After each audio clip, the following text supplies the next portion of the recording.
All right, guys, let's get to it. This is Canadian immigration lawyer Mark Holthe back again with another TR to PR pathway update.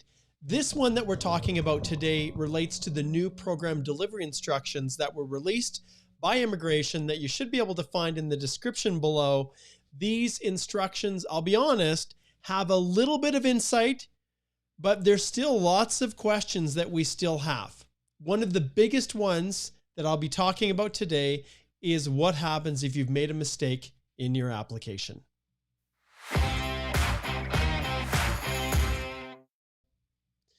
All right, guys, I know that the main reason that a lot of you are tuning in is because you want to know exactly what is going to happen to your application if you've made a mistake. So you international grads, you want to know exactly when the acknowledgements of receipt are going to be issued. You want to know really what you can expect with your application.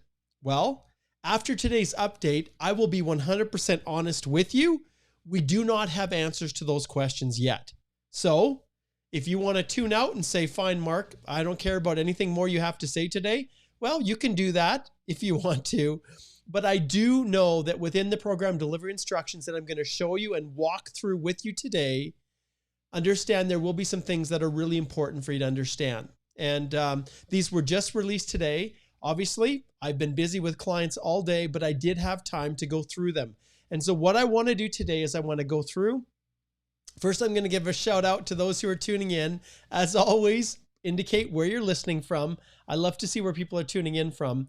But the reality is when you attend this, you're going to get real insight on what immigration is saying between the lines, because they try their best to explain and make things as transparent as possible, but sometimes they just don't. And you as an applicant are in this very vulnerable position because you think you interpret what they're saying and then they mean something else. And then it's like the many consults I've had lately with the TR to PR pathway, where applicants have submitted applications thinking they understood what was being asked, and it simply wasn't what immigration was asking them to do. And then the question is, how do I correct this? Now, this morning I did a live Q&A and I had other questions that were asked by people specifically about what to do if you have problems with your application. Well, nothing has changed since the last time we had our discussion. We know that if we go over here, and I'll share my screen with you, I can't remember if I actually logged in. Okay. When you submit your application, and this is actually inside the portal right now, at the top, if you filed your application, at the top of it up here, it will say that if you need to update, then what you do is you go to the IRCC web form. Now, I've shown you guys this before. I'm just going to touch on it briefly because I know everybody's going to be asking this question and I want to address it head on. Because we have not yet received acknowledgements of receipt. Because I've seen one person or two people that have received a biometrics request or some notification. I'm not exactly sure what that was about. It's a very outlier, but we are waiting to see when these AORs, and maybe some of you have had them. Post in the comments below. Everybody in my group, the close to 400 people that are in there, no one has yet received an AOR, and I have not had any reports about that happening. So what does that mean now, where we are over, well, we're almost a month out from when the TR to PR pathway was launched. So what does that mean for all of you guys? Well, basically what it means is if you've made mistakes within your application and you're sitting there and you're wondering, what the heck do I do? What if they don't even issue an AOR until, you know, they are satisfied that my application is complete? What if I've made errors in my application that could potentially affect my eligibility, and if I don't correct them, they'll just refuse it? Those are all real valid questions. So initially I told you guys to hold off. I was anticipating maybe 1 week, maybe 2 weeks, we would start to see AOR. But guys, they are busy training the visitor visa officers to handle this program. They're still trying to figure out how much slack they're going to give you. They're still trying to figure out what their policy is really going to be if someone submits proof of applying for the police certificate versus the actual police certificate. All of those things are still uncertain and we do not know. So my advice to you is now changing. So my advice to you guys, if you know, and I'll get into the eligibility because it's addressed directly in the program delivery instructions. But for you guys who have made mistakes, now is the time to not sit back and wait. So what I'm now advising people, and IRCC, you may not like this, but there's no other way to deal with it with this much. There's a true lack of transparency here. There is tremendous uncertainty that was caused by the short timeline in which you gave people to prepare on May 5th and submit on May 6th. Crazy. Okay. So because of that, I know that there's probably 25 to 30% of applicants who have something wrong with their application. It may be big, it may be small. But how are you to know with this one-touch policy that's being applied across the board, whether it's spousals, whether it's express entry, whether it's any application really, something's missed, we'll just return it as being incomplete. R10 doesn't apply to TR to PR pathways, so technically they don't just return because there's something incomplete, but they still, within the processing, the adjudication of your application, they still have to decide what they're going to accept and what they're not. What they're going to send a letter of request to you, a procedural fairness letter, and what they're not. In the program delivery instructions, you will see that there is at least one thing where they do provide instructions to the officers to send a procedural fairness letter, a PFL. But other than that, it is silent. So here, listen up, and I'll ring the bell. I'll do whatever I have available here. But listen up, you guys, because this is what I'm now advising you to do, especially all of you who I can see the hundreds of comments going on here about what do I do if I made a mistake. I want you now to go here, and this is what I want you to do. So at this stage, you cannot take a chance. You know that you have a UCI. What other indicators do they have to track you and your application? You don't have an acknowledgement of receipt, so you can't use that. You do have a passport with a passport number. You're going to use that as well. You're going to give them everything that you can to help them match this information with your TR to PR pathway when they eventually start issuing AORs. Those of you who've made mistakes, I don't care how small they are, go ahead now and update. You're going to go here. You're going to click on permanent residence applied online. Let me scroll up here so that you guys can see this a little bit better. I'm actually going to pull this. Let's see if this screen, I'm going to pull this up because it's a little bit shorter. Okay, let's see. So right here, and yeah, it's going to be hard for you guys to see that, but that's okay. At the bottom, there is, it says permanent residence applied online. And so I'm just going to click on that, and then you'll see it appear up here. Okay. Then the next thing it asks you for is the type of application. You guys have all seen here that the only one appearing here is express entry. If you try to choose a different option here, and you try to go with, permanent residence applied by mail or something like that, the same situation, it doesn't give you an option, okay? So just none of these apply. So at this stage, you might as well go with permanent residence applied online, which I'm just gonna pull this down again here so that you guys can see this right here. I think that will cover it. Yes, okay, so permanent residence applied online, and then you're going to go and you're just going to choose express entry. Then in here, you're going to indicate, please note, I have been drawn under the TR to PR pathway program, but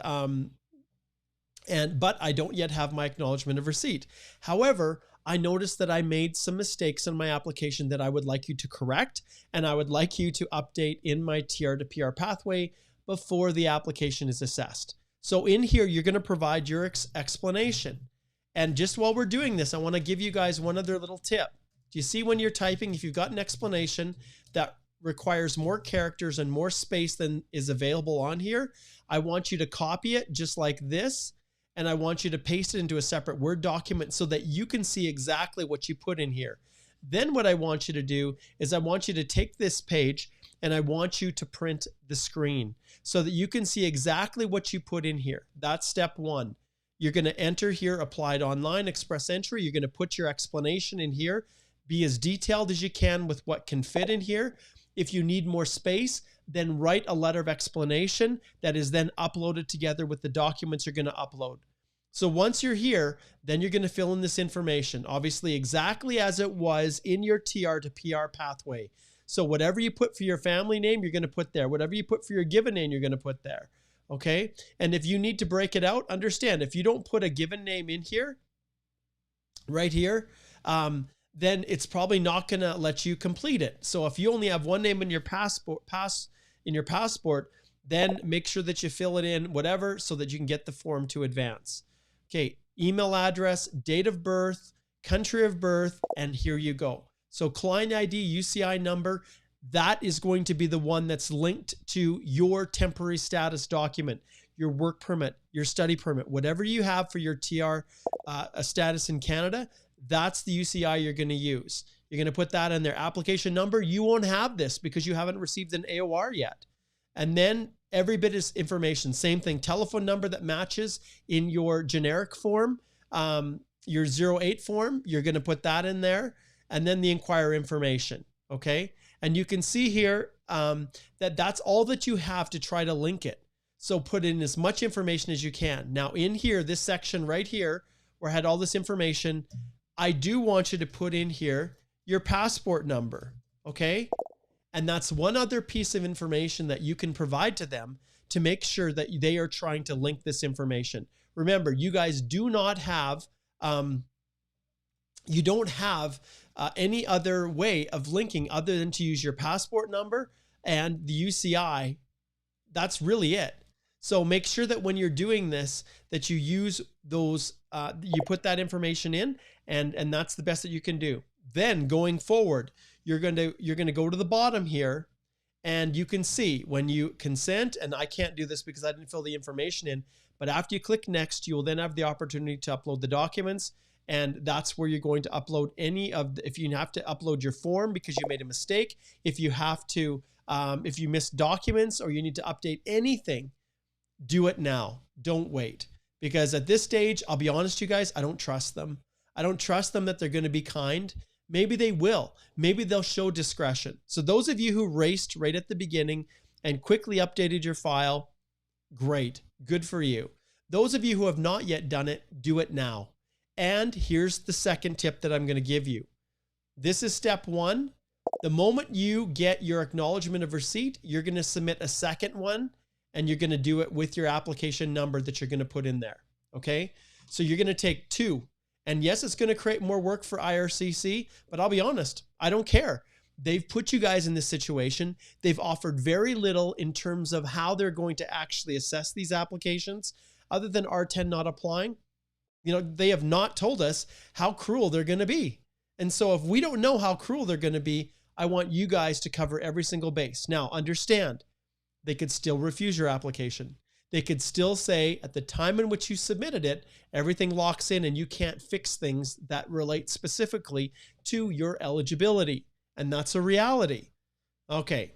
I know we've got a ton of people here. I know lots of people are watching, and it's great. I'm not going to waste time going through giving shout outs to people at this stage because I want to really get into the details. But all of you, thank you for watching, and don't hesitate to share this. The moment I learn anything, I will share it with you guys.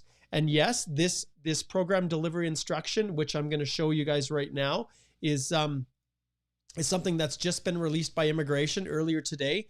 You can always go down to the bottom and see when it was issued.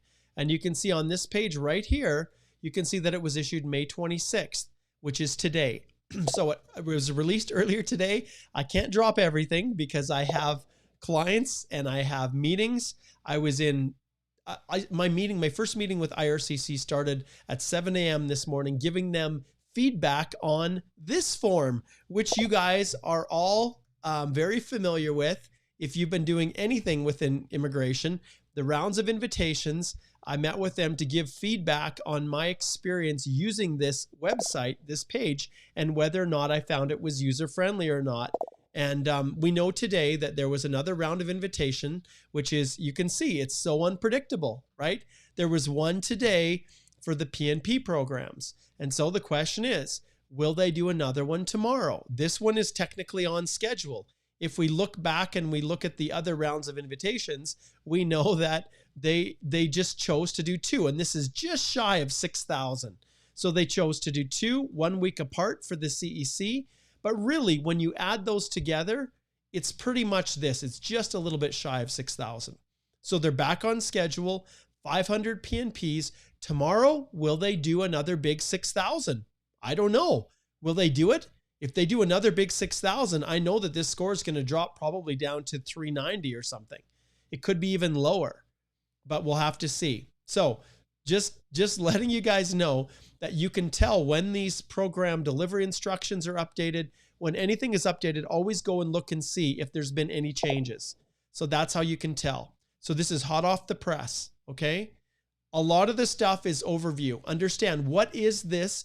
What is a program delivery instruction? Right up here, you can see operational instructions and guidelines. We call these PDIs. They're instructions that are meant for officers adjudicating these applications. So you can see it contains policy, procedures, and guidance used by IRCC staff. So these are the instructions that they give the officers. What do you have? Well, you have the program guide, the TR to PR pathway guide.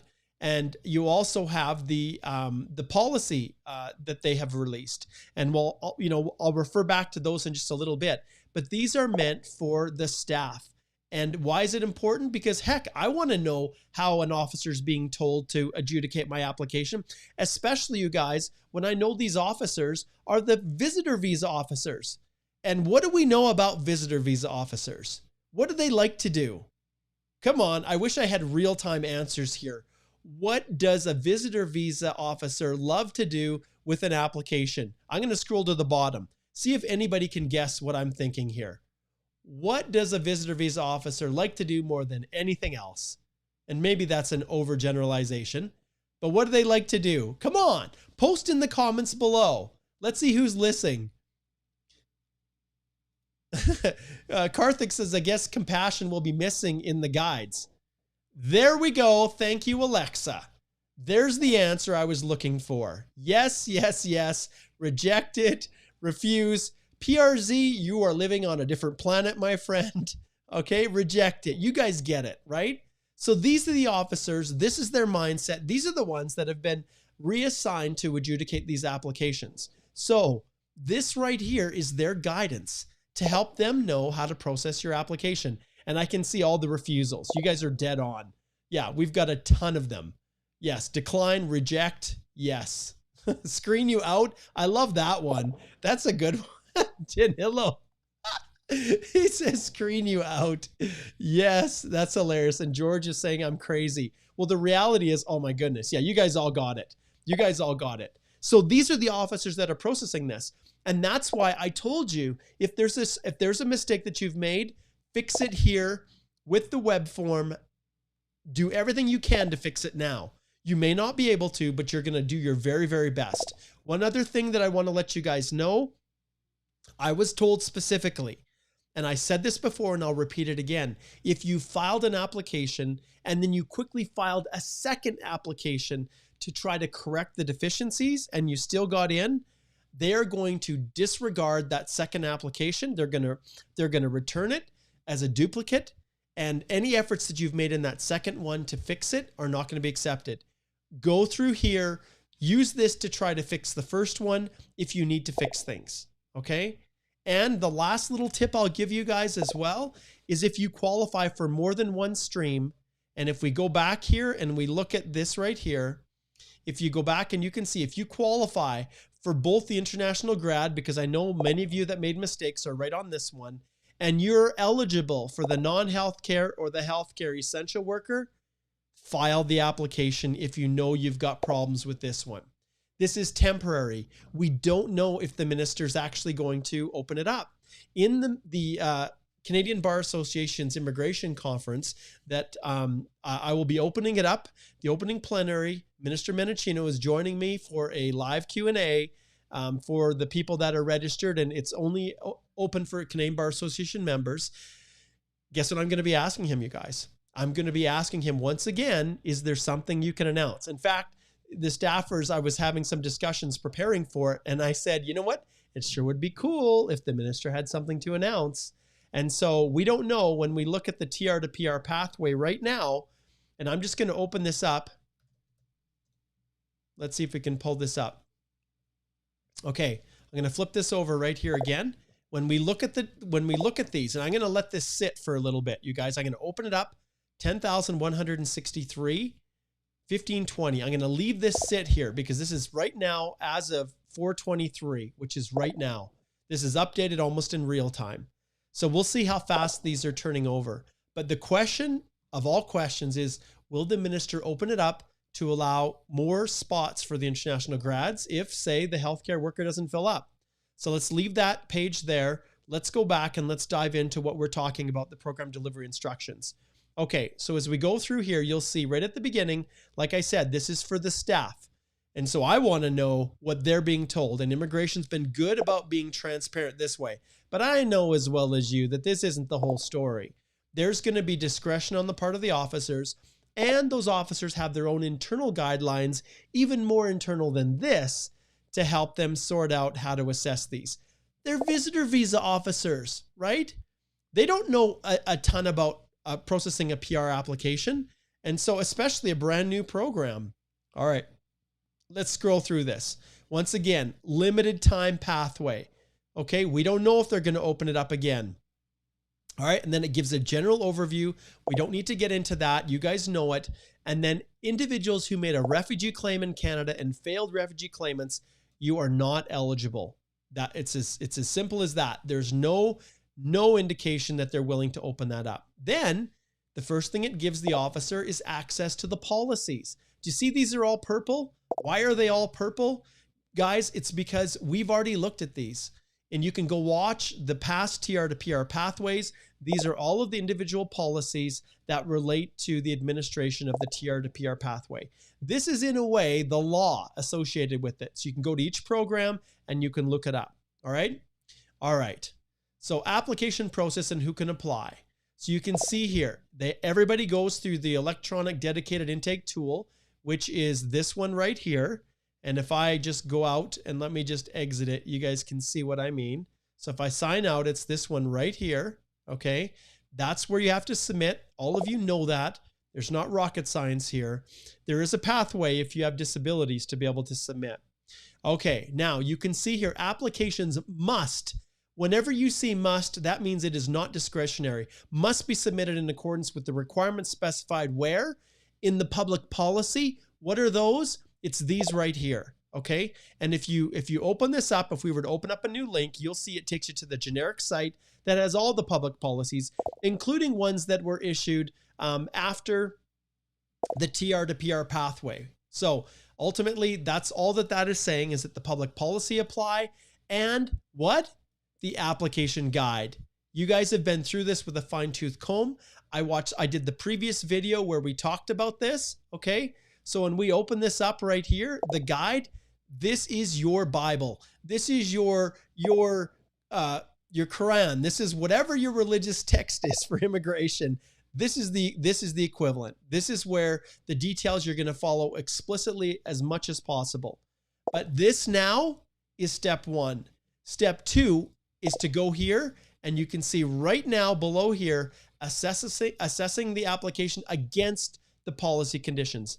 There is more stuff in here than you will find in the guide. There's more clarity, more clarifications. I'll tell you guys something interesting. Just recently, I had a consult earlier this week with someone who actually had retained another law firm, and they know who they are, and the firm knows who they are. And I had told you guys from the beginning that student work experience was eligible. But you tell me where you could find it. You couldn't find that anywhere because I heard it directly from the officer themselves, right? And in our Q&A, and I relayed this message, but this law firm, for whatever reason, either didn't pay attention to what I was saying. Maybe they aren't even a part of the Canadian Bar Association. I don't know. They're super popular. They've pumped a whole lot of money. Both the lawyer and the consultant, the couple, have pumped a lot of money into their marketing, but they were adamant with this client who had already paid them, retained them to help them, that that study work experience while on a study permit was not acceptable. And the person said, well, do you have anything that you can give me so that I can show the lawyer? And I'm like, my goodness, like there reaches a limit where if they're not taking the time to actually pay attention or listen to the information I'm getting from the primary source, I can't help them. Now, my friend, you know who you are out there. this is where you're going to go, because it's very clear in here that work experience obtained while on a valid study permit, as provided you're complying with the rules. I had another consult earlier this morning where someone had been working a little bit more than 20 hours. Disclose it fully. I'm not going to get into that, but your job is to disclose when you have worked without authorization, especially you international students, because if you don't, then it adds misrepresentation onto that non-disclosure. And I'll be honest, immigration has said that they will be kind in those circumstances with international grads, but you don't have an option. Okay, let's continue down here. So now this is the policy, okay? Once again, courtesy to stakeholders, and this should be assessed against the eligibility criteria below. And where does this come from? The eligibility criteria comes from the actual, let's close this window off. It comes from the actual guides. Oh, actually, I got a bunch of stuff in here, okay? It comes from the policy manuals that we talked about previously, okay? All right, let's dive in and let's take a look quickly at this stuff, because this is really important that you guys understand. And the more education that I can give you, the more I can teach you, the more you're going to be able to figure out exactly what you need to do. So let's dive in here, okay? So we know this already, that you must reside in Canada with valid temporary resident status. What if you fall out of status? Okay, you're going to be all right, because as long as you're eligible to restore your status, and you guys also know that immigration has been very, very kind when it comes to the restoration process. So they have been willing to allow people to restore even beyond 90 days, which basically means that it's going to be pretty hard to fall completely out of status and be ineligible. But you must be physically present in Canada 2 times, when the application is received and when the application is approved. We talked about that. Nothing new there. If you do not currently have temporary resident status, such as a refugee claimant, you're not eligible. So they repeated that. Official language. The applicant must provide an original language test. We've already read this in the guide, you guys. There's nothing new here. But the key for you to understand as we go through this process is that the test, the results must, anytime it says must, this is mandatory. There's no discretion. Must be less than 2 years old on the date of application. If you have not yet written the test, if your test has expired, then you do not meet this. There is no mechanism for you to add in a test score after the fact, after you've submitted your TR to PR pathway program. It is not possible. Your application will be refused. It will absolutely be refused. Okay? First thing, that's one I wanted to identify, and they make it very clear there. They would not have made this note to the immigration officers. Remember, guys, this was written for IRCC staff. So how are they going to interpret it? Exactly as I'm telling you. Okay, let's zip down here a little bit further. We don't care about the minimum. You guys can look at the minimum language. There's nothing to add there. Current work experience. Okay. Must be currently working in order to be eligible for this public policy. What is current employment? Remember, this is the officer. You must be in Canada. You can't be outside Canada. You must be in Canada to be considered current employment. And that work experience, you can't be working for a company while you're outside Canada. The company itself can't be outside Canada while you are in Canada. Both need to be in Canada, both you and the company. It can be in any occupation. We've talked about that. It doesn't matter what the NOC code is.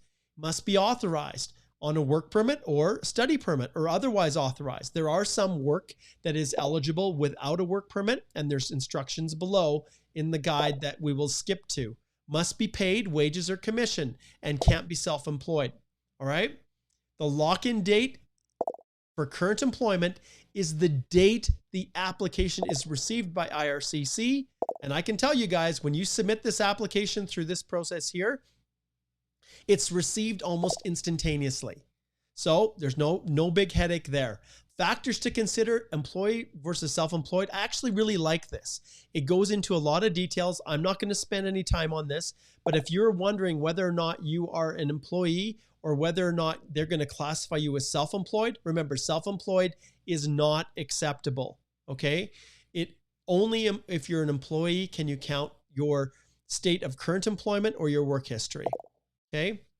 And you can see here, the only exception is the doctors with the fee-for-service arrangements. Now, every single note I'm paying close attention to. Current employment while under maintained status. This is what they're calling implied status now. Somehow as if it's going to be a better understanding, a better term for the general population to understand that even if you're waiting for your work permit to be processed, you're in implied status. Well, what the heck is implied? So they've changed it to maintain. Same thing, you guys. You'll be considered as eligible employment under the policy, provided that you continue to work in Canada, and this is the part that hasn't been explained, under the same conditions as your original work permit until the decision was made on your application for a work permit extension. What they don't talk about here is your eligibility to work once you submit your post-grad work permit. When you submit the application, you're eligible at that stage to work. And those who have restored status are also eligible to work as long as they fit within the most recent public policy related to restoration. Here's some additional details that they've put in that are not listed otherwise. There are no requirements that the current employment be full-time or permanent. Boom. What do we talk about already? Applicants do not need to remain employed throughout the processing of their application. Boom. Another thing that I've shared with you guys already. Principal applicants are requested to provide documentary evidence of their employment in Canada through a combination of, okay? That means you have a number of potential things that you can include, but what are the ones that they're providing here or requesting? A copy of your most recent work permit, an employer letter of reference from the current employment. Okay. And if we go back in here and we jump into this right here, I'll just sign in. And this one that I've chosen here is for essential workers. You can see Pathways to International Grads is not accepting anymore, but let's go down to the actual instructions here. So here's the checklist. You will see here, proof of current work experience. Okay, right there. That's where you're uploading this. Proof of qualifying work experience. That's for the essential worker. All right. Authorization to work. This is your work permit. So each of those are all explained in detail in my course. And you can click on the link below to get access to that sucker. Okay. In all cases, you can see the onus here is on you to establish that you meet the eligibility. So if you don't include it, an officer is not going to give you the benefit of the doubt. You're required to provide satisfactory evidence of your work experience in Canada. Well, what does satisfactory mean? Well, satisfactory, as far as I'm concerned, means that you're as close to this as you possibly can be. Okay. Okay. So if we look down here a little bit further, they emphasize once again that you must be an employer-employee relationship unless you're a doctor. Okay, here's something that I want to point out, and this is the one that I hinted at before. This is where I was talking about the one place where they talk about PFLs, okay, procedural fairness letters. And that comes into the context of you who are in Quebec right now. IRCC must be satisfied that the applicant intends to reside in a province or territory other than Quebec. Well, this is basically saying that if an officer doesn't like your evidence or has any questions about it, then they're going to send you a procedural fairness letter. Okay. And what is procedural fairness? I've got it up right here. When we click on this link right here, it basically says that they're required to follow the rules of procedural fairness throughout the decision-making process. Procedural fairness requires that applicants, that's you, be provided with a fair and reasonable, a fair and unbiased assessment of your application, that you're informed of the decision maker's concerns, and that you have a meaningful opportunity to provide a response to concerns about your application.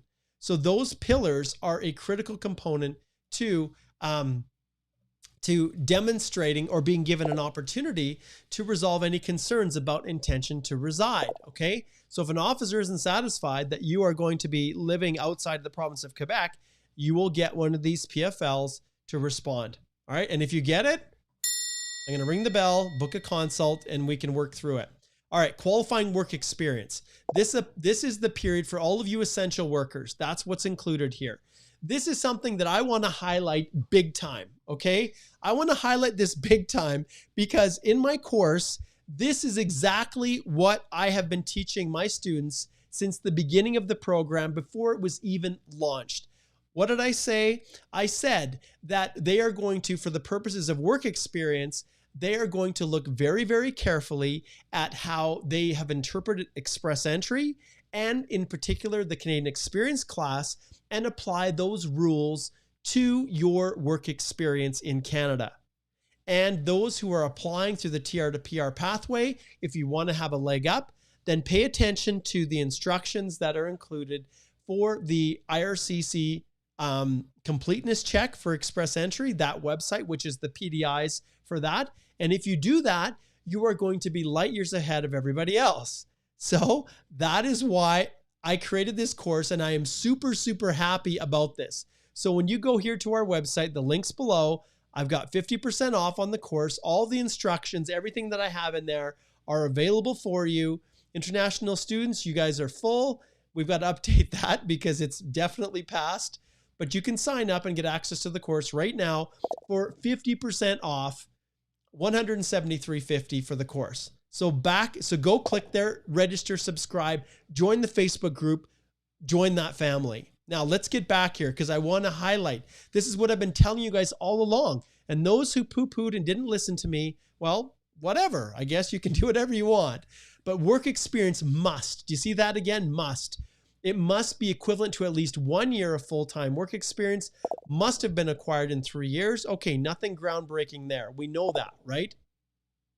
And it's from the date when you submit your application, when it's received. So you must have been authorized to work. Yep, we know that. If you're illegal or otherwise a refugee or don't have authorization, you're here as a visitor working, that doesn't count. Work must have occurred in Canada. We talked about that already. Work must be in an essential occupation. Duh, we knew that one. Must have been paid wages, commission, must not have been self-employed unless you are a medical doctor. We've got all of that. But this is where I want to dive in. And in all honesty, the same type of rules apply for the Federal Skilled Worker Program as well. 1 year of work experience can be acquired through multiple periods of employment, but must be in the 3 years before the application is received. Okay, once again, we know that. Work experience must be acquired over a period of 1 year. So that means you can't accumulate it faster than 1 year. Work in excess of 30 hours per week over a shorter period can't compensate for any shorter overall period of experience. What that means, you guys, and I'll leave this up, I'm going to flip the screen back to me, but what that means is you must have worked for at least 30 hours per week over a full calendar year to accumulate your 1,560. If, like most people who worked 40 hours, 10 hours more a week, you can't accumulate that 1,560 in, say, 10 months. It doesn't work. You have to have been working full-time for that whole period. Okay? Next, vacation. Vacation, basically what this means is that they will grant and they will allow you to claim work experience that you've gained while you've been vacationing. But what they will not let you do, and this is what you will have to see here. Let me just see. Okay, so let's just read this because this can be complicated for people.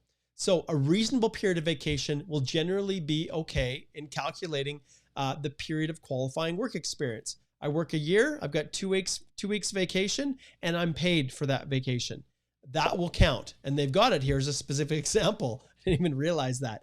2-week period of vacation leave within a given 52-week period in which the applicant was engaged in qualifying work experience, okay? An allowance for normal vacation time, okay, cannot be used as a substitute or proxy for meeting the in-Canada element of the work experience requirement. So this is the key that they have not discussed in the past. In other words, work experience obtained outside Canada while the applicant was on vacation from their work in Canada will not be counted as part of the period of in-Canada work experience. So you need, under all circumstances, to create a buffer for yourself. Okay? So the vacation is not an issue. If you're taking time away, it's not a big deal. But when it comes to claiming work, in other words, you say, well, I've been continuing to work for this employer while I was outside of Canada, and I've been gone for 3 months. Can I count that 3 months because I've continued to work for them outside Canada? Can I count that? No, you cannot. Okay. The officers will account for a reasonable period in calculating work experience. Okay. But here is the key for all of you to understand, that they will consider it on its own merits with a final decision based on a review of all the information available to the officer.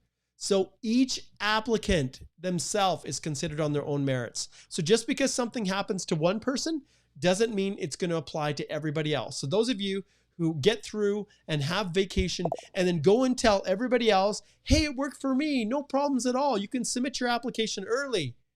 Do not listen to them, because just because one person gets through and is lucky does not mean that it will be treated equally in your situation. And it says that specifically here. Okay. This is the instructions to the officers. Okay. Work experience must be authorized. That's where I already talked about this, right? So principal applicants should provide a copy of the work permit or study permit, right? That demonstrates that they have held authorization for the time worked. So my client that booked the consult with me and was concerned,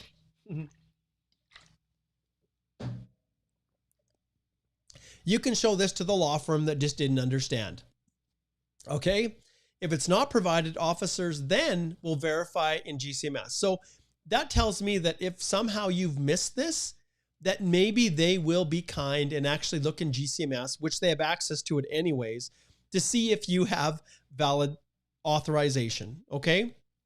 So that's a point I also want to make to all of you. Some representatives out there, and I've only had consultants, clients who've came and after they've spoken with consultants, and maybe lawyers are giving this advice. I sure hope not. But the reports that I've always had are consultants will often tell people that, oh, wait a minute, there's something wrong with your document. For example, your study permit says you are not authorized to work in healthcare, but you've worked in healthcare. Well, let's wait until we get a new study permit. We'll apply, and then you can resubmit, or you can submit your TR to PR through the healthcare essential worker occupations. So just get the new study permit, and then we'll file your application. And this is cute practice. This is sharp practice. This is like trying to hope that immigration doesn't find something out. Do not do that. If you've got work experience and you've done your very best to try to comply, but something has happened, if you do not disclose what has transpired, even working a few hours past what your authorization was allowed for as a student, then understand you're going to put yourself into more trouble by misrepresenting what you did than if you are just honest and upfront right at the get-go. So any representative that's telling you to kind of fudge things or not disclose things properly, please do not trust them. Don't listen to them. And when I go through this, and I don't mean to kind of be too harsh on people, but often some representatives just don't care about you. They don't care about the consequences, and they think, hey, I've had other applications approved, and if you disclose it, it's just going to create more problems. That's garbage, because it's misrepresentation that comes with it a 5-year bar. All right. So you do not want to get down that path. So if you have worked a little bit beyond what you were supposed to, disclose it. Okay. And then they talk about other ways that people could have had valid work, study, work permit authorization through the International Mobility Program. We're going to skip through that. And then they talk about here that there are public policies allowing foreign nationals interim work authorization. So you can see former work permit holders with job offers may work while their restoration and work permit applications are being processed. This is really important because lots of crazy things happened last year in 2020. So you're going to click on this link and you're going to go into this public policy and you're going to make sure that it still applies to you. And some of the most important parts right here is this interim work authorization. It allows former work permit holders with job offers to work while their restoration and work permit applications are being processed. Okay. If approved under this public policy, applicants may be authorized to start their employment while they await a decision on their restoration and work permit applications. But you must read the public policy carefully so that you understand what a job offer is. Okay. So you need to pay close attention to that. All right, let's shift back here and keep going. In Canada, Your employment must have occurred in Canada. We talked about this already. You can't be outside and work for the Canadian company. The work, you can't be inside and work for a company outside Canada to be eligible. Essential occupations. We've talked about this. 1 year must be obtained in one or more of the eligible occupations. I don't need to go through this. You guys I've already covered this in past ones. You know, the key to remember is that you must, if you're Annex A, everything has to be in Annex A. If you're health related, it all has to be in Annex A. If the excuse me, must have been acquired in one or more occupations listed in Annex A only. Okay, experience cannot be counted in both. But for the other occupations, you can combine Annex A and Annex B to get your 1 year. All right. And now here's the part I want to emphasize again, because once again, I've been teaching since the beginning that you must meet all of the actions identified in the lead statement and a substantial number of the main duties in the NOC description. And here's another thing that I just love. And those of you who've taken my course, who have watched the instructions, this is pretty much exactly what I have in my course. If the duty begins with may in the NOC description, are not usually considered to be essential duties. All right. And those of you who've gone in, who've registered for the course, realize that I have all of my tutorials are all designed specifically around this understanding. Okay. There are some exceptions. They talk about NOC codes for teachers. You have to be teaching French. We'll skip through that. Not important. Wages or commission. We know this already. Work is defined as an activity for which wages are paid or commissions earned.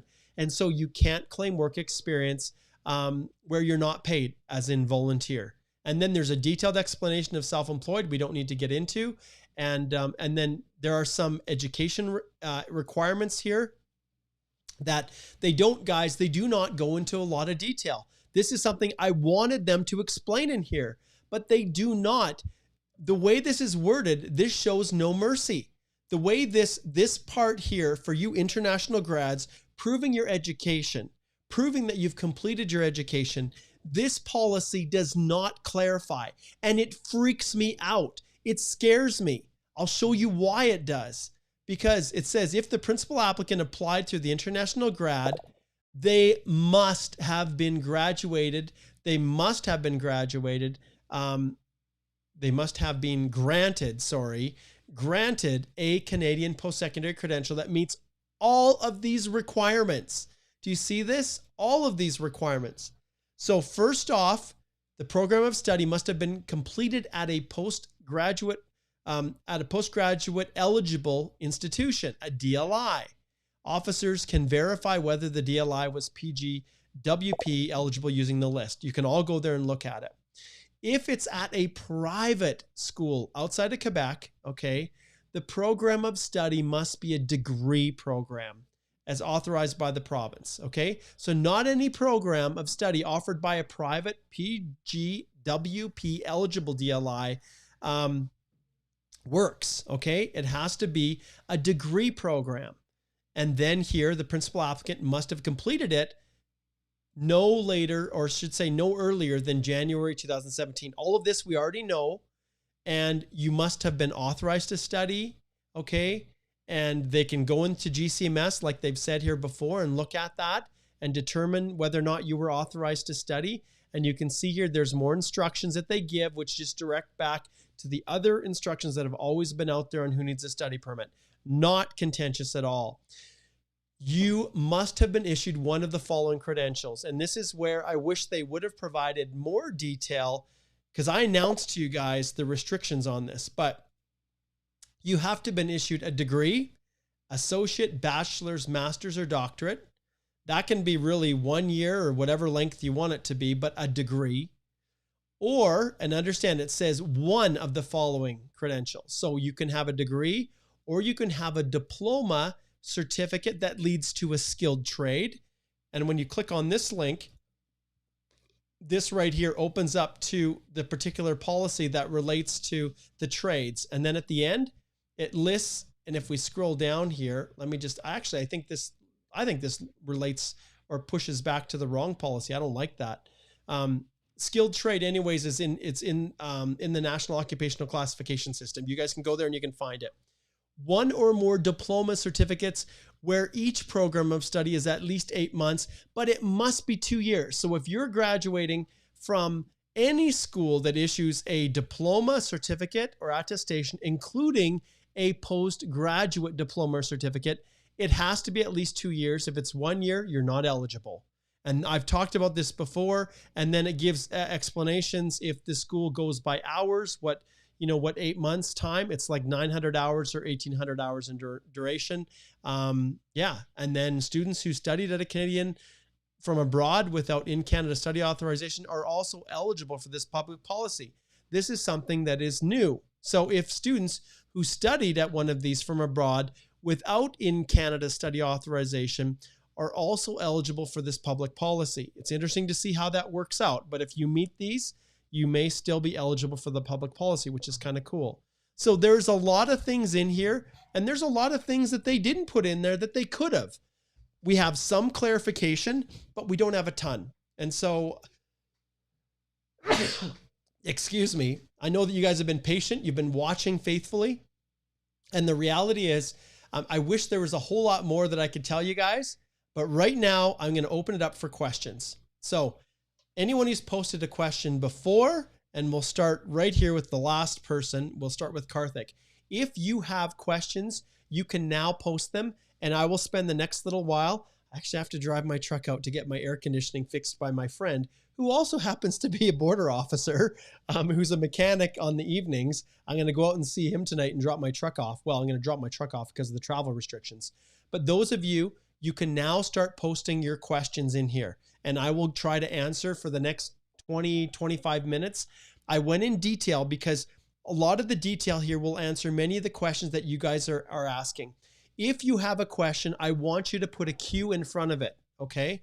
Wow, there's like a ton that are all getting pushed in here now.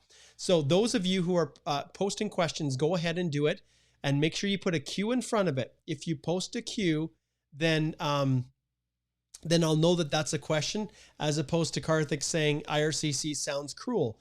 Yes, that's exactly what I'm seeing now. I'm seeing cruelty here.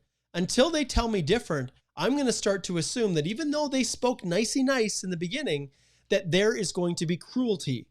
And especially it's doubly and triply cruel when they gave you 1 day to prepare your application and submit it.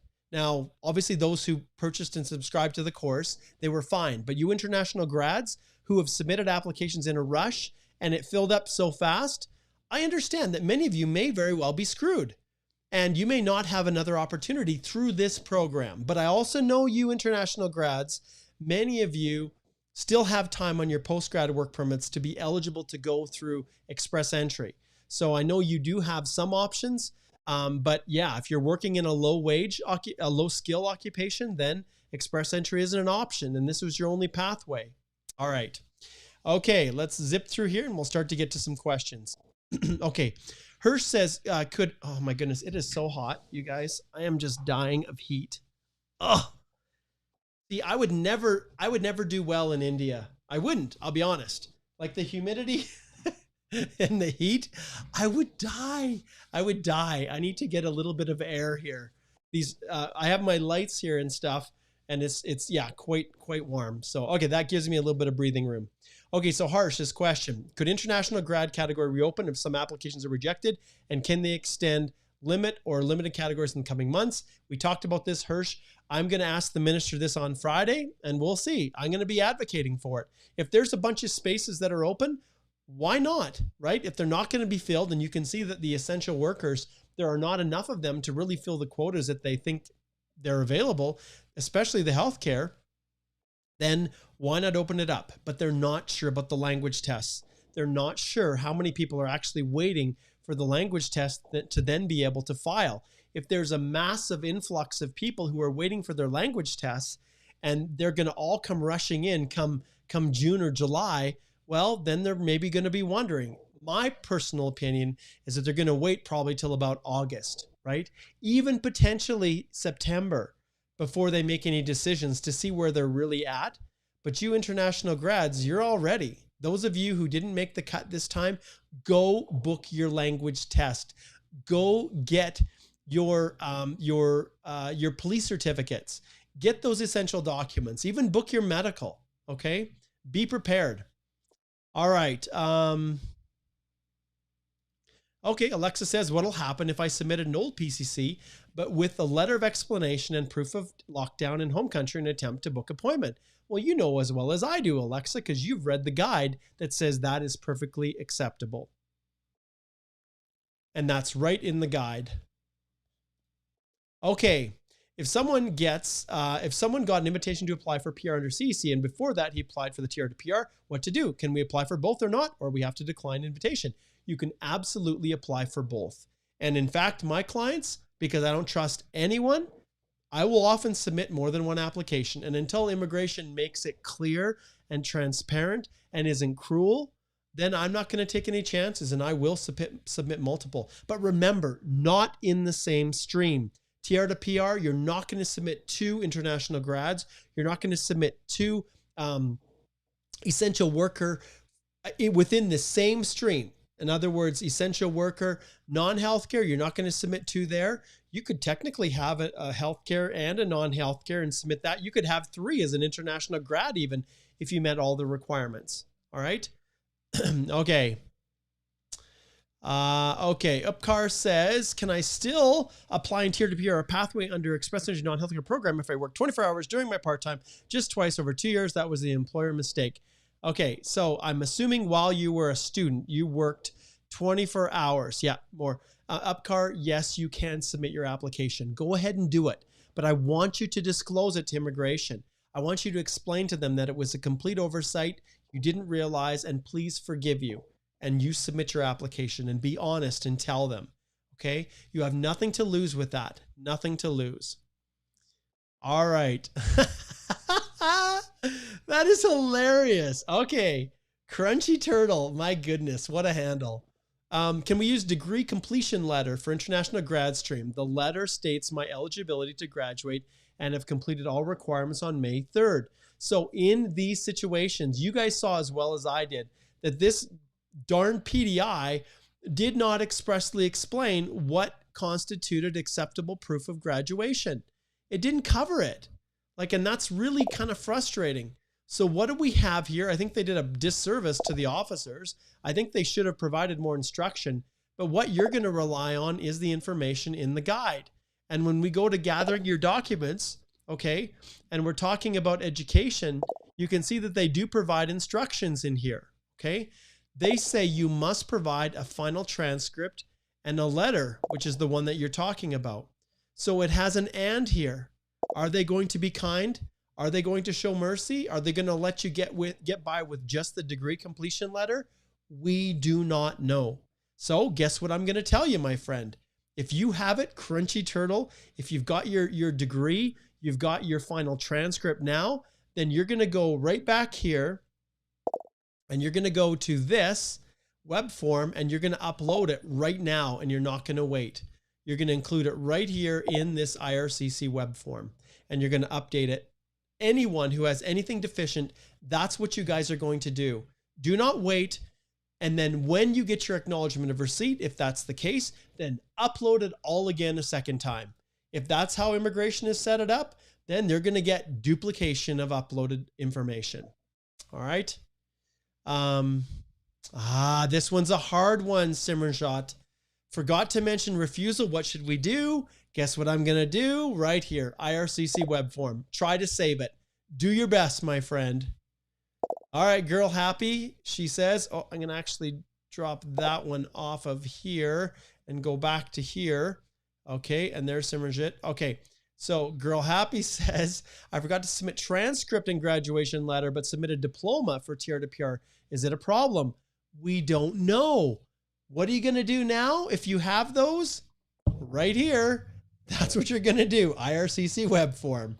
And we are going to inundate immigration with this because there's no other alternatives. And then girl happy, once you've done that and you get your acknowledgement of receipt, you're going to submit it all over again right here with your actual file number. If you receive it, you're going to put your file number right in here, application number. Okay. All right. And I'm going to cue this up because I'm going to be pointing to this website a ton. And that's all that you can do. It's the only option you can do. That's it. We don't know. Are they going to take the AOR and only issue AORs if the application has passed eligibility? Now, I don't think so, because that's stage 1 eligibility. It's not AOR. But is there a chance that they are going to, reject these applications as being incomplete before even issuing an AOR?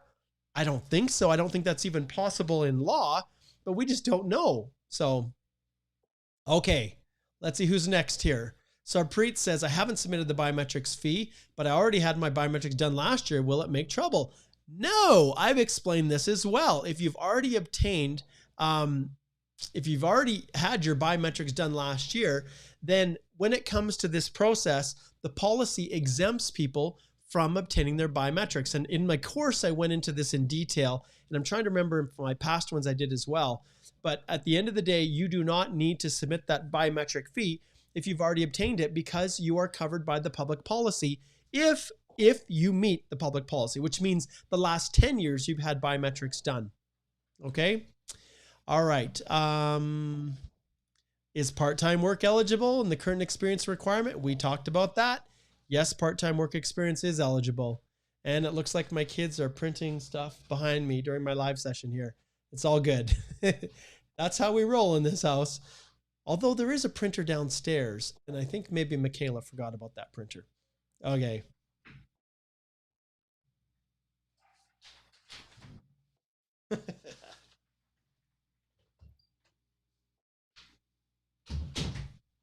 There we go. Now she's got her printed document.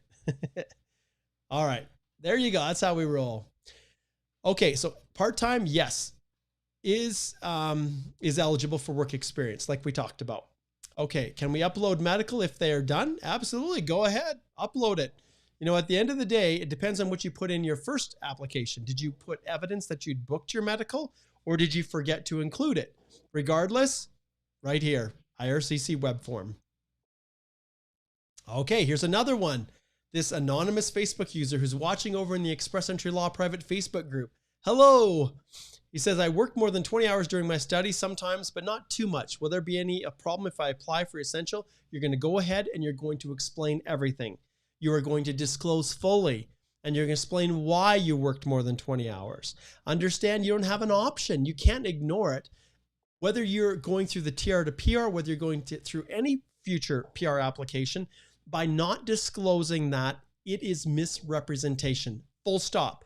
5-year bar if it's found out. And if I'm an officer, and this is how it plays out, for those of you who are like, oh, I'm too scared, I don't want to say anything. My representative told me just to not say anything, and we just ignore it and pretend it didn't happen. If you're working, the question I have for you is, what if that officer says, hey, can you provide your pay slips? And then the officer asks, obviously then you have to provide the pay slips because you didn't include them at the beginning. And then the pay slips show that, well, what you said in your application wasn't exactly accurate. Guess how that officer is going to feel? And I can tell you, speaking from my experience, even when I was working on the border as an officer, if I asked someone a question and then they lied to me, and then I found out after that they had not told the truth, oh my goodness, I found any way possible legally to refuse them. I did not give them the benefit of the doubt at all. And it's the same for any officer. If they feel someone is deceitful or trying to hide something, they're not going to give you any discretion, any forgiveness. But when you come forward, you take ownership, you take responsibility, and you put it out there, you're going to have a far greater chance that an officer is going to look past it and not throw the book at you. Now, understand, it's always possible that an officer may come back and say, I'm not counting this work experience because you worked without authorization. That's possible. But what's the alternative? You're going to lie about it and then subject yourself to misrep? No, that's not how this lawyer, advises his clients. Okay. Right here, minor mistake, travel history, IRCC web form. That's what you're going to do. Okay. And really, when it comes down to How small the mistake is that would justify needing to do a web form? Web form, web form, web form, web form. Maybe all you're doing in here is just providing an explanation. Maybe there's just something that you're explaining in this spot right here, right? But at this stage, because after reading these program delivery instructions, which did not contain a lot of specific detail or any clarification how cruel they're going to be, web form, web form, web form. That's what I'm advising you. Okay. You have to protect yourself. All right. I'm going to skip through anyone that's duplicated.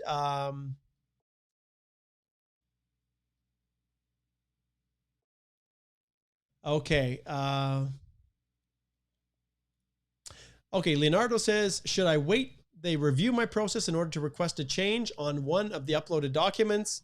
Right there. I have a feeling that all of these are going to be the same. Any doubts, you guys? Submit a web form. What is this? This isn't a question. You're tricking me, Jeremy. Hey, Mark, did you know that people call you chatty lawyer in our Discord server, TR to PR? Great work. You do, keep it up. Well, thank you, Jeremy. I don't know if that's like helpful or not, but yeah, I do a lot of talking, and that comes from my teaching background. I was a high school teacher, and before I decided to go to law school. And while I was going to law school, I worked on the board as an officer, and I worked downtown with the hearings officers they called me their pro bono slave, their helper, I guess is what I was for the hearings officers. Great people. I love those days. They're what got me into immigration in the beginning. But thank you, Jeremy. Okay. Venetia, do I update my police clearance now or wait till AOR? Venetia, what's the situation with your police clearance certificate? Did you obtain it while you were still in your country and therefore it's expired? If you obtained your police certificate after you left, then you know that police certificate does not expire if you obtained it after you had left that country. And so there isn't a need to update it. But if you have it and you've got your police certificate now and you needed to update it, then you know where I'm going to go. Back to IRCC web form. I'm going to do this over and over and over again with you guys. All right. Let's see. Arian, we've looked at this one, PCCs and medicals. I've said repeatedly that the police certificates and the medicals do not form a part of the eligibility assessment for the purposes of this TR to PR pathway program. I've said this repeatedly. Does immigration say that they're mandatory within the actual guide? And I'll flip back here and I'll show you what I mean by that. If we go in here, let's see if I can find it. Okay. I'll just zip right in again. Okay, if we go in here, this is the part that really drives me crazy. Because as you go to medical, you can see it says mandatory. And then it says here for police certificates, mandatory. And then you go down here, and then what the heck is this? Mandatory if applicable. Mandatory if applicable. Like that is super confusing. And all I can say when it comes to these documents here, you follow the instructions that are listed in the guide. If you are submitting your application and you do not have them, you're going to provide proof that you've applied for them. That's what IRCC has asked for. So no, they do not have to be in your application at the time in which you submit. And if IRCC refuses because there's no PCC or medical, then I will file a judicial review application and challenge that refusal in federal court. Okay, this is not an R10 situation. This is not where everything has to be complete at the time in which you file your application.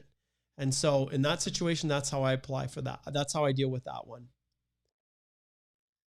Same thing, Gurpreet. If you forgot to connect your pay stubs, it could come back to haunt you right here. Go back, not here, but to this one. I better keep this one up because I'm going to be jumping back and forth to this all the time. Okay. Next here.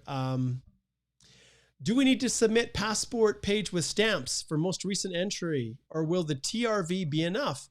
Hey, I think the TRV is just fine. If you want to submit that, go ahead and do that. Ultimately, that proof of status, this comes back to here. This is one of these weird things within the actual guide. Let's see if we can find it here. This one. Okay. So you can see here, proof of qualifying work experience. It's this bizarre one right here, proof of entry and status in Canada. Okay, that right here, what they are looking for really is whatever the entry document was that allowed you to come into Canada. Some people had an ETA. They didn't have a visa, and they never even got a stamp in their passport when they came in. So what do you include? Well, sometimes you include the original work permit if it was issued, or the original study permit. You'll include that. But for those of you who are submitting applications when you originally came in as a visitor, that will be very, very few. Then maybe you do include a boarding pass showing when you arrived, and and then you confirm that you are exempt from the need for a visa, and then you provide your original study permit or work permit whenever it was issued. Maybe that's what you do. I know that's a real rare exception. Okay. Okay, here's a good one. What is the lead statement of the knock? Where can I find them? All right, let's do we'll do a quick little session here. So, excuse me, I'll flip my screen over.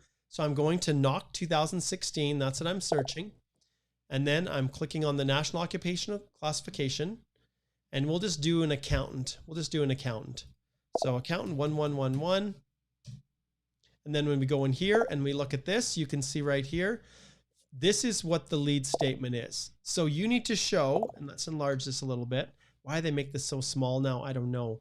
But this lead statement right here, this is the lead statement. So you need to show that you've performed all of the activities in that lead statement. And there's one for every knock. All right, what's next here?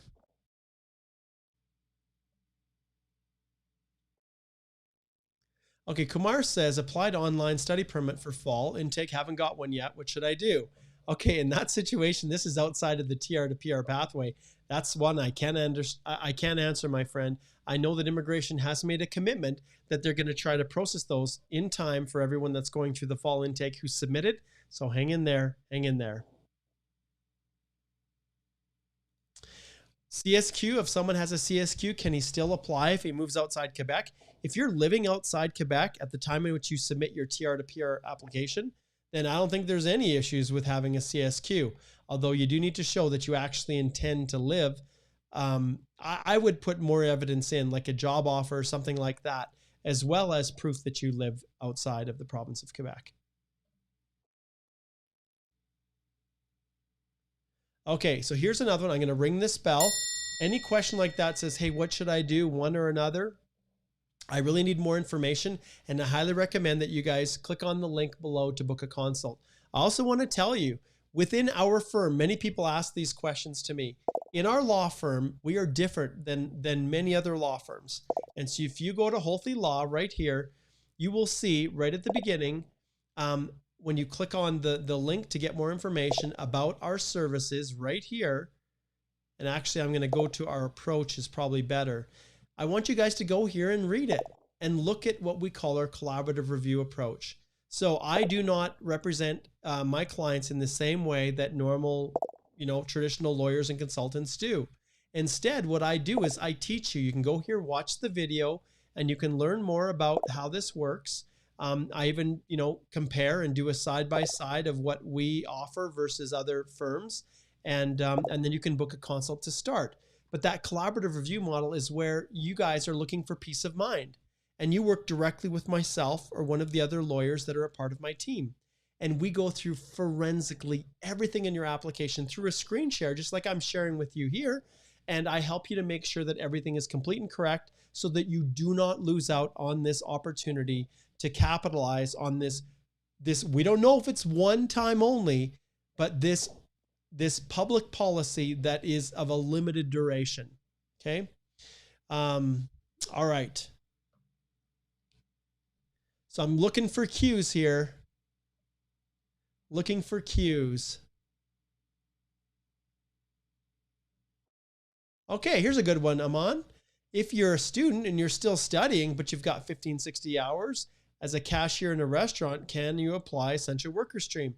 Aman, I'm always get a little queasy when anyone says they're a cashier in a restaurant, but it just depends on the circumstances. If you truly are a cashier and that restaurant isn't Subway, where you're really a food counter attendant, then as long as you meet the eligibility requirements, Doesn't matter if you're still a student studying. That's one of the big pros that doesn't exist with the Canadian Experience class. Okay, this is an express entry one. CEC, if I get ITA at age 30 and next month I turn 31, nope, it doesn't, because there's a public policy that locks your age in at the time in which you get your ITA. Okay, yes. You know what? That's Ajay. I'll let you know the moment I hear anything more. If there's any more instructions on how to fix mistakes going forward, I'll let you know. But other than that, I'm going to point you guys continually back right here. And this is the only option for you trying to fix your mistakes, is to go through here. So I'll tell that to you guys repeatedly over and over and over. Okay.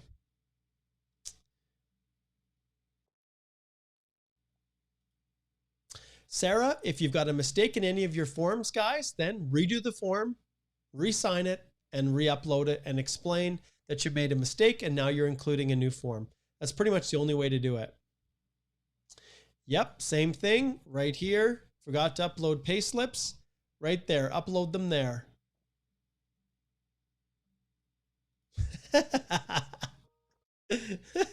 Karen, hello Mark. How to thank you after I receive my PR. Okay, it's pretty simple. I'll tell you guys how to thank me.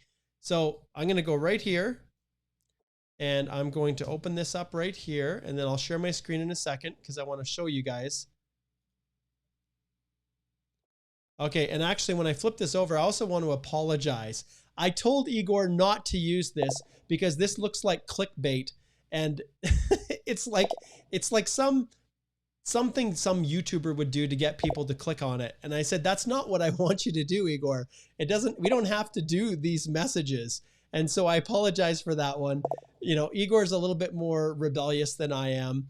But anyways, this is what I want you guys to do. I want you to go here and I want you to tell everybody about the Canadian Immigration Institute.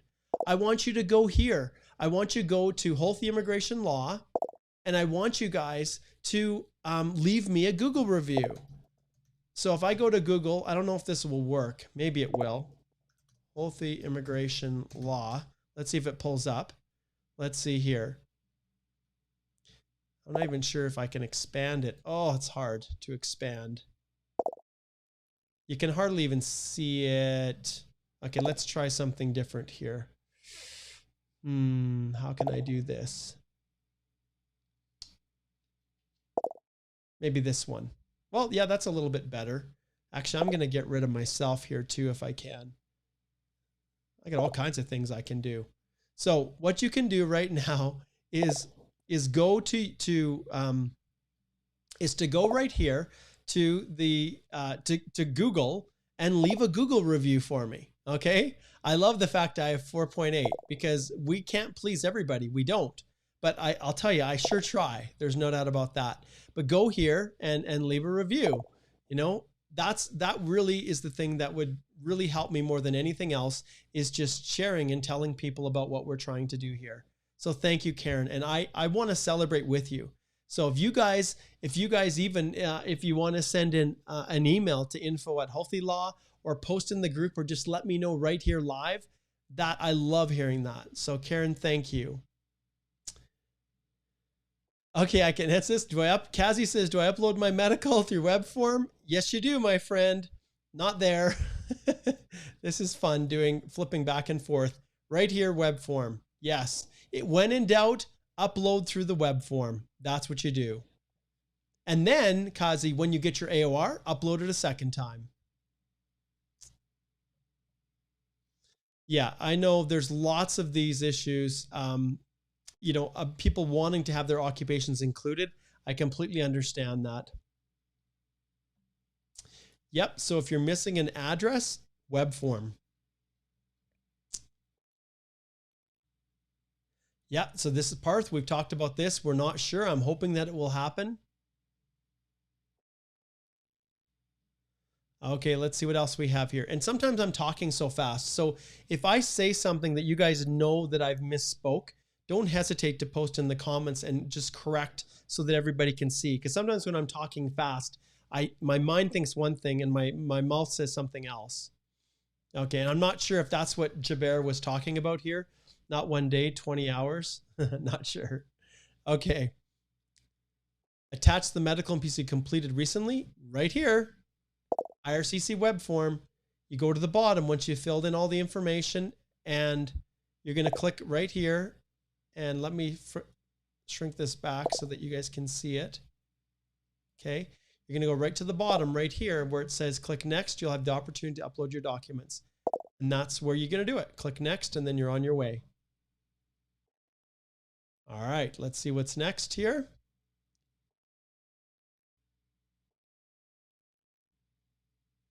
Print and sign, Johan. They've told us repeatedly that that's not something that's required. However, if you're not racing and you have time to print them and sign them, except the IMM 8, which needs to be validated, then go ahead and do it. There's no harm in doing it. Okay, Parth, I'm going to ring the bell here. If you have something that it says assessing your eligibility for a knock, book the consult, or like I've said repeatedly to you guys, there are detailed resources designed to help you right here in the TR to PR pathway on how to select your proper knock, how to calculate your hours. Everything's in there. And if any of you have taken the course and are a part of it, just let everybody know what it's like. Oh, okay. So looks like Gurpreet. So Gurpreet says his friend received AOR. Okay, well that's great. I'd love to have him connect and let us know. Maybe they're going to start trickling out right now. At this stage, Shravan, right here, well, not there, right here is where you can request to withdraw your application. Right here. Okay. So this is where you go. Okay. All right. Let's see what else. We'll go just a little bit longer, then I'm going to shut it down, guys.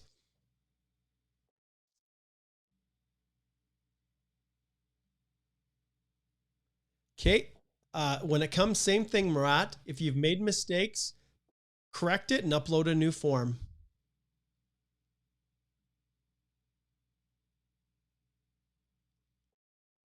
Okay, Jay Kumar, you have to upload something in there. So he said, I got the medical done in the past, but I don't have information available. Can immigration officer look at GCMS? Well, the reality is your obligation is to put something in there. So you need to provide a letter of explanation or something along those lines.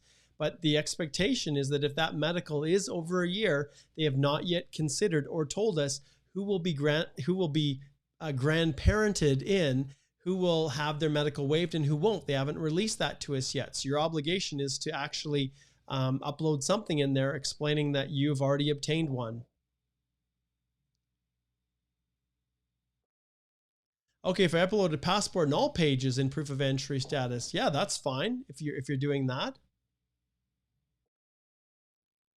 They've told us with the CELPIP test scores downloaded from the CELPIP website are acceptable. So that comes right from the policy that the government announced. So that one was a little bit of a discretion for people who were trying to race to get their application filed.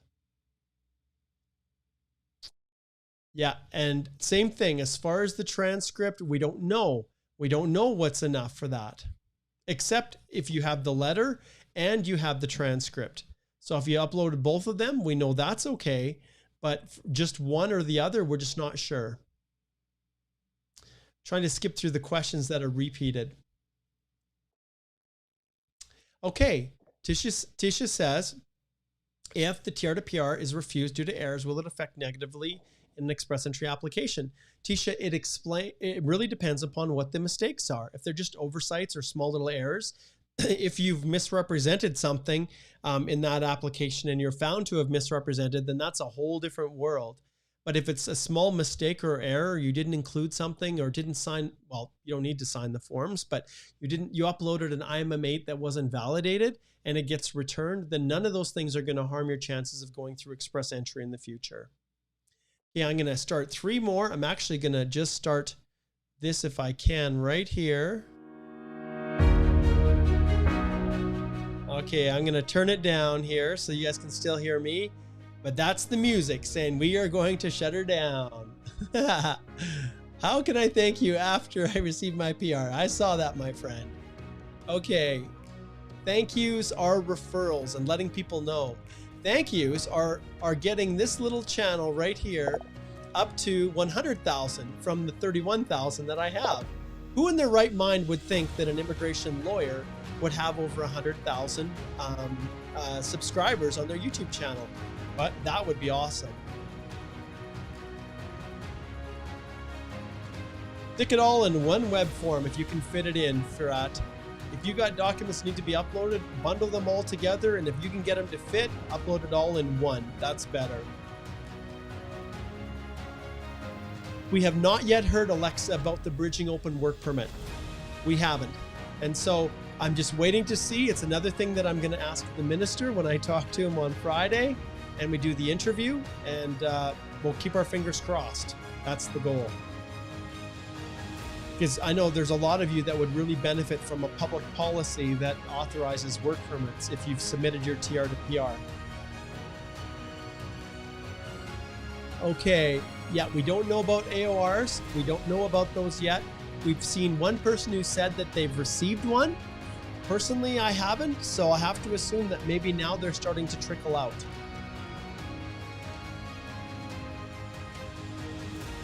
Yeah, smarty boy. Obviously, working 24 hours while you were studying wasn't smart, but you're going to disclose it and you're going to roll with it. That's what you're going to do. You're going to disclose it, and you're going to not count those hours towards your permanent resident application. That's basically what you're going to do. All right. Okay, guys. I think it is officially time to shut her down. Thank you so very, very much for being here. It was great to see a great turnout. I hope the information that I shared was helpful. When I get further clarification, I will drop everything to do this for you, because it's really important when you have no avenue to turn to, that at least you have some source that you can trust. All right, this is Mark Holthe, Canadian immigration lawyer, ex-immigration officer, and former high school teacher, signing off. Wishing you guys all the best as you navigate this crazy world that we call the TR to PR pathway.